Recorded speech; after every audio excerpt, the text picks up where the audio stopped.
Dhaka customs agents অ্যাসোসিয়েশনের নবনির্বাচিত বন্দর সম্পাদক পদে নির্বাচিত হওয়ায় জনাব এম এ আলমের সৌজন্যে তেরখাদা উপজেলার নির্বাচনে বিজয়ী খুলনা জেলার কৃতী সন্তানদের গণসংবর্ধনা দেন তিনি ও সাথে মধুপুর ইউনিয়নের সকল মসজিদ ও মাদ্রাসায় একটি করে জায়নামাজ বিতরণ করেন।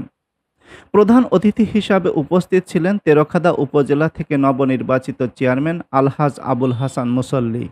বিশেষ অতিথি হিসাবে উপস্থিত ছিলেন জনাব এস এম উবায়দুল বাবু, নবনির্বাচিত ভাইস চেয়ারম্যান, ও শামীমা আক্তার বিথি, নবনির্বাচিত মহিলা ভাইস চেয়ারম্যান, তেরখাদা উপজেলা পরিষদ, খুলনা।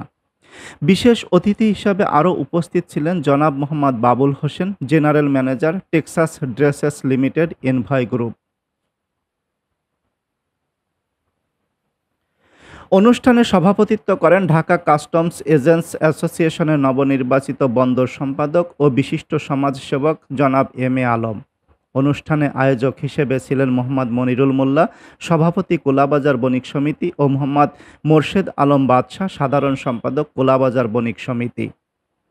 নবনির্বাচিত উপজেলার চেয়ারম্যান আবুল হাসান মুসল্লির উপস্থিতিতে বিভিন্ন প্রান্ত থেকে ছুটে আসে দলীয় নেতাকর্মী সহ ও শুভাকাঙ্ক্ষী সহ আরও অনেকেই। যে বিশ্বাস নিয়ে আমাকে ভোট দিয়েছিলেন, মোটামুটি সে বিশ্বাস আল্লাহর ইচ্ছা সেটা মোটামুটি পূরণ হয়েছে। মারামারি হাঙ্গামা হয়নি নাকি? এটা তো মোটামুটি পেয়েছেন। আমি হাঙ্গামা মারামারি বিশ্বাস করি না, কারণ এটা বিশ্বাস করবে কারা? যারা আপনার পকেটের টাকা লুটে নেওয়ার জন্য, সাধারণ মানুষের পকেট থেকে টাকা লুটার জন্য যারা এই রাজনীতি করে, তারাই হাঙ্গামা ব্যবস্থা করে। আমি হাঙ্গামা ব্যবস্থা করব না, হাঙ্গামা হবে না। আমার এমপি মহোদয় যেহেতু আছে, এমপি মহোদয় কি চান? আমি আগে একটা বক্তব্যে বলেছিলাম, এমন একজন এমপি আমরা পেয়েছি খুলনা 4 আসনের, যিনি মারামারি এমনভাবে উনি চালান যাতে কোনো ঝয় ঝামেলা না হয়। সেই ঝয় ঝামেলা না হয় সেরকম একজন লোক আনবেন যাতে ওনার সাথে তাল মিলে কাজ করতে পারেন। এখন দায়িত্ব আমার ঘাড়ে। আমি আপনারা যে বিশ্বাস নিয়ে আমাকে ভোট দিয়েছেন, সেই বিশ্বাস যেন আমি অর্জন করতে পারি। আপনাদের পাশে থেকে দু একটা ভালো কাজ যদি করে যেতে পারি, আপনারা সেই জন্য আমার জন্য দোয়া করবেন নাকি?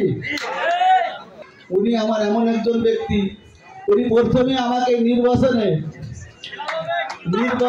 করার জন্য উনি আমাকে প্রথম উৎসাহিত করছে যে আপনার এটা করতে হবে। আবুল হাসান মুসল্লি তার বক্তব্য বলেন, অতীতের সকল ভেদাভেদ ভুলে গিয়ে আমরা সকলে কাঁধে কাঁধ মিলিয়ে চলতে চাই। যদি কেউ অন্যায় কাজ করে বা অন্যায়ভাবে চলার চেষ্টা করে, তাহলে ছাড় দেওয়া হবে না। উপস্থিতি সকলে হাসান মুসল্লির বক্তব্য শুনে আনন্দ মুখরিত হয়ে ওঠে। তিনি আরও বলেন, আমরা এলাকার শান্তি চাই, সকল জনগণ যাতে আনন্দমুখর পরিবেশ ও শান্তিতে বসবাস করতে পারে, তার জন্য আমার যত প্রকার সহযোগিতা আছে সবগুলোই করা হবে।